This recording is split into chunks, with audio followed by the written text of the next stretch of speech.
You're not clumsy. You're not broken. But one silent mistake in how you walk, or even how you breathe, might be putting you at serious risk of falling. And no one's told you, until now. Hi, I'm not here to scare you. But I do want to give you a real warning, one I wish more doctors gave their patients before it was too late. Because here's the truth, most people don't fall because they're old. They fall because no one ever taught them how to age well. If you're over 60, and you've noticed your steps getting shorter, your balance a little wobblier, or your confidence not quite what it used to be, you're not alone. And more importantly, you're not doomed. Today, I'm going to walk you through the most overlooked reasons people fall as they get older, and what you can start doing right now, at home, to prevent it. No pills. No guilt. No shame. Just real answers that work. So take a deep breath. Roll your shoulders back. And stick with me, because the moment you understand how posture, fear, and tiny movements affect your balance, you will realize. Backhand index pointing right, you're not fragile. You've just never been shown the right tools. Until today. Let me ask you a question. Have you ever noticed how your body changes when you're nervous? Think about it for a second. Maybe your shoulders creep up toward your ears. Your breath gets a little faster, shallower. Your steps become smaller. And maybe, without even realizing it, you start looking at the ground instead of straight ahead. That's your nervous system sounding the alarm. Now here's the problem. For many older adults, that alarm system is going off all the time, especially when it comes to walking. Why? Because after a near fall or even just hearing stories from friends who've fallen, we start walking with fear. And fear, though it's meant to protect us, can quietly steal our stability. I've seen it hundreds of times. Patients come in walking like they're tiptoeing through glass. Arms locked. Gaze down. Feet barely lifting off the floor. And they think, if I'm careful, I'll be safe. But what they don't realize is that this carefulness is actually what's making them unstable.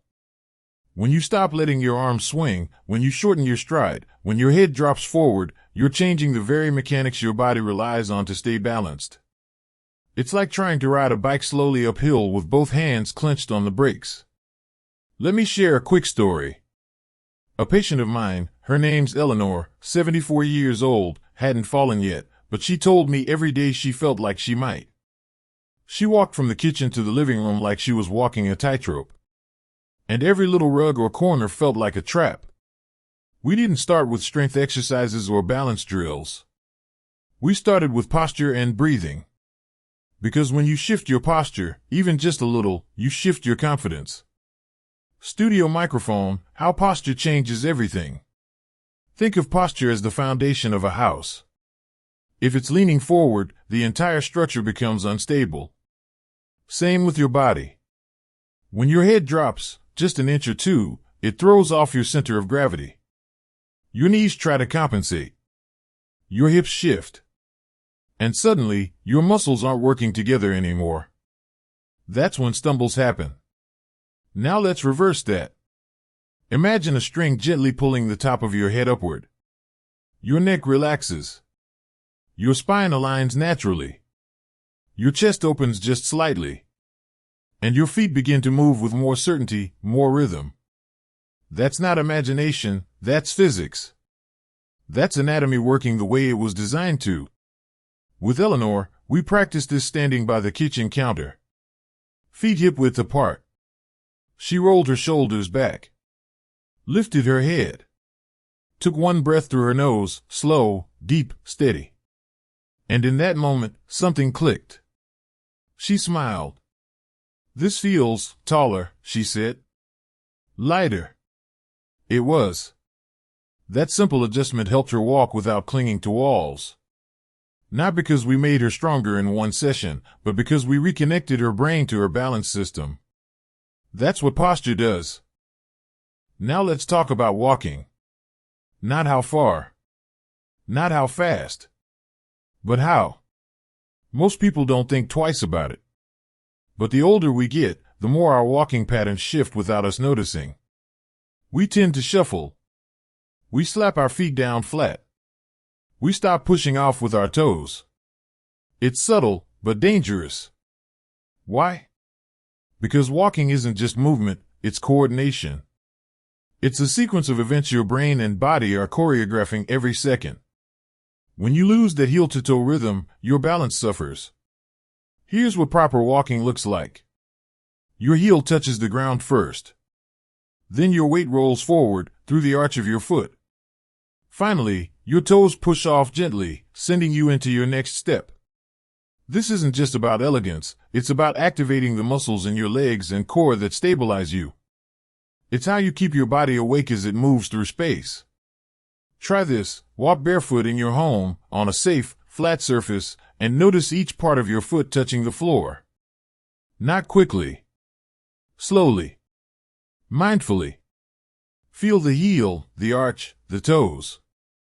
This alone, this simple, mindful walk, is therapy. It's retraining. And it works. So if you've been afraid of falling, or you've already had a scare, here's what I want you to take away from this first part. You are not fragile. You are not broken. You just haven't been shown the right way to move. Falling isn't about age. It's about awareness. It's about posture. It's about breath. And most of all, it's about reconnecting with your body again, gently, day by day.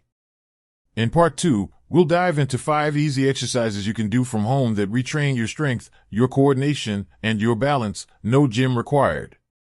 I'll also explain why your breath and mindset might be doing more harm than good, and how to fix that with a few surprising tricks. Let me know when you're ready, and I'll guide you through every step. If you've made it this far, I want you to take a second and recognize something. You're already doing one of the most important exercises there is. It's called choosing to pay attention. Because balance isn't just about the muscles in your legs. It's about the awareness in your mind. Now let's build on that. Most people think they need intense workouts or fancy machines to regain stability. But the truth is, your body doesn't need punishment, it needs partnership. Gentle, mindful movements repeated consistently are far more powerful than aggressive routines done sporadically. Let me walk you through a few movements I teach nearly all my older patients, whether they're 60, 70, or 90. Direct hit the one-leg stand, balance starts at the ankles. You don't need a gym for this. Just stand near a countertop or a sturdy chair. Gently shift your weight onto one leg. Let the other foot lift slightly off the floor. Not high, just enough to break contact. Now hold it. Feel your ankle adjust. Your core engage. Your hips stabilize. At first, you might only last 3 to 5 seconds. That's okay. That's more than enough. The key is repetition, not duration. This simple movement trains the tiny stabilizer muscles that often go dormant with age. It also builds something more important, trust in your own legs again. Leg knee raises in place, lift with confidence. Now let's work on clearing the floor, because tripping often starts with feet that don't lift high enough. March in place, slowly. Lift one knee to about hip height, then switch. Don't rush. Feel the lift. Feel your body shift weight side to side. What you're doing here is reactivating the hip flexors, muscles that are essential for walking safely, especially on uneven ground or stairs. I had a patient, George, who used to avoid his porch steps because of one bad trip. After just 2 weeks of slow, steady knee raises, he told me, "I'm climbing again, one confident foot at a time." That's the power of reteaching your body how to move with trust. Footprints heel to toe rocking, wake up your feet. This next one seems too simple to matter, but it works wonders. Stand with feet hip width apart. Gently rock forward so your weight shifts to the balls of your feet. Then slowly rock back onto your heels. Don't lean. Let the movement come from your ankles. This reawakens your proprioception, that's your body's internal sense of where you are in space. It's like updating your inner balance software. Even just a minute of this each morning can help reprogram the communication between your feet, brain, and muscles. Woman walking mindful walking drills, reclaiming natural rhythm. Once you've done the above, go for a short, slow walk across your room. Here's the catch. You have to notice every part of the step. Heel, roll, toe. Let your arms swing gently at your sides. Keep your chin up, your gaze forward, and take the walk as if you were leading a parade, not hiding from one. This exercise isn't just physical, it's psychological. It sends a message to your brain, I can trust my body. I am not in danger. And guess what? That changes everything. Wind, face, breath, and balance, the science of stillness. Now, I want to tell you something most doctors skip, but it may be the most important part of all. Your breath is your anchor.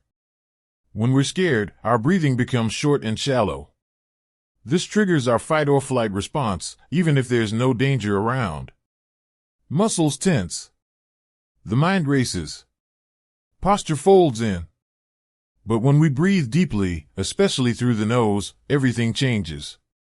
Nasal breathing activates the parasympathetic nervous system, the one responsible for calm and coordination.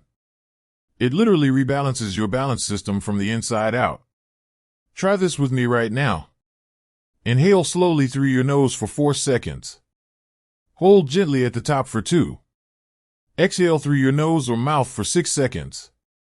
Repeat that just 3 times. Feel the shift? This is why I ask patients to pair each movement with slow breath, because it doesn't just calm your heart rate, it sharpens your control. Speech balloon, what you say to yourself matters. This might sound a little soft, but I've seen it change lives. Your inner voice shapes how you move. If you walk around saying, I'm too old for this, or I'm bound to fall, guess what? Your body hears that.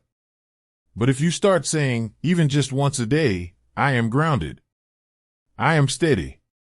I move with ease, your nervous system begins to believe it. I had one patient, Rosa, who wrote those words on a sticky note above her bathroom mirror. She said them every morning while brushing her teeth. And you know what?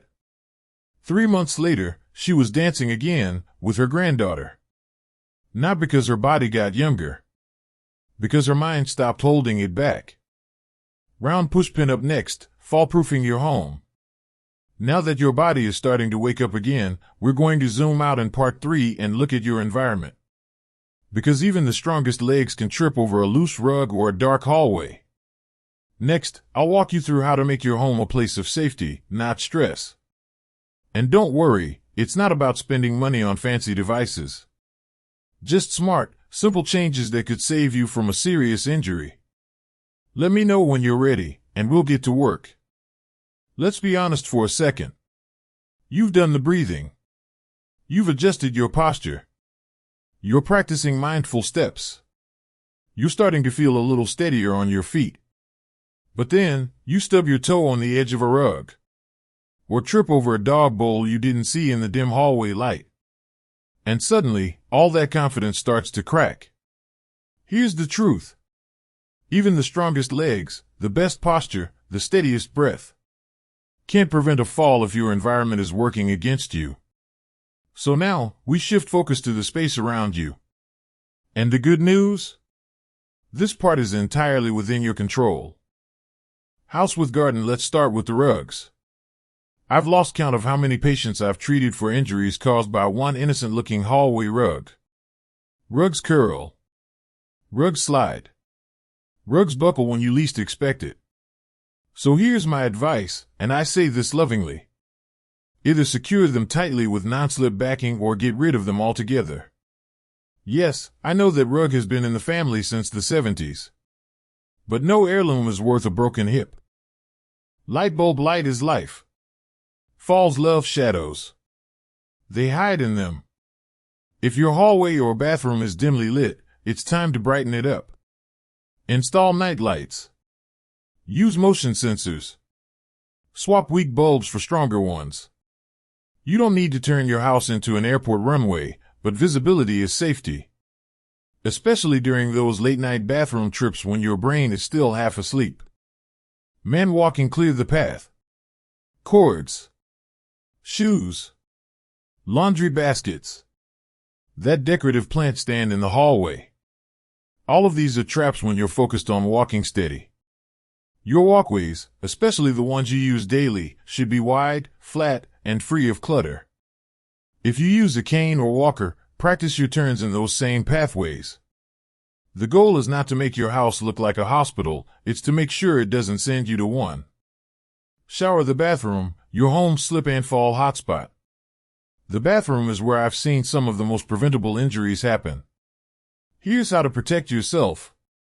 Install grab bars near the toilet and inside the shower. Use non-slip mats, not just any bath mat, non-slip. Consider a shower chair if standing too long makes you lightheaded. And don't rush, your body needs a moment to stabilize after sitting or bathing. Safety here isn't a sign of weakness. It's a smart investment in independence. The stairs aren't the enemy, poor design is. If your home has stairs, let's make them work for you. Ensure the railing is secure, not wobbly, not loose. Add high contrast tape or markers at the edge of each step if depth perception is an issue. Keep the steps dry, clean, and free of clutter. Stairs don't have to be a threat. They just need to be respected. Handshake, it's okay to ask for help. I need you to hear this. Using a cane, walker, or asking for help is not giving up. It's claiming your right to move through life safely. Physical therapists can create a custom plan for how your body moves. Occupational therapists can assess your home and daily routines. And supportive tools, like walking poles or seat lifts, aren't for the weak. They're for the wise. You're not losing freedom by using them. You're protecting it. Speech balloon final words, you are not fragile. If there's one thing I hope you take away from this entire video, it's this. You are not fragile. You are adaptable. You are capable. And most importantly, you are not alone. Yes, aging brings changes. But falling does not have to be one of them.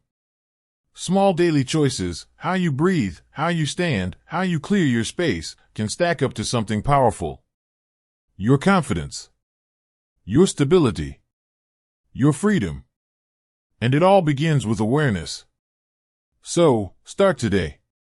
Not with fear, but with curiosity. Ask yourself, how can I support myself better today than I did yesterday?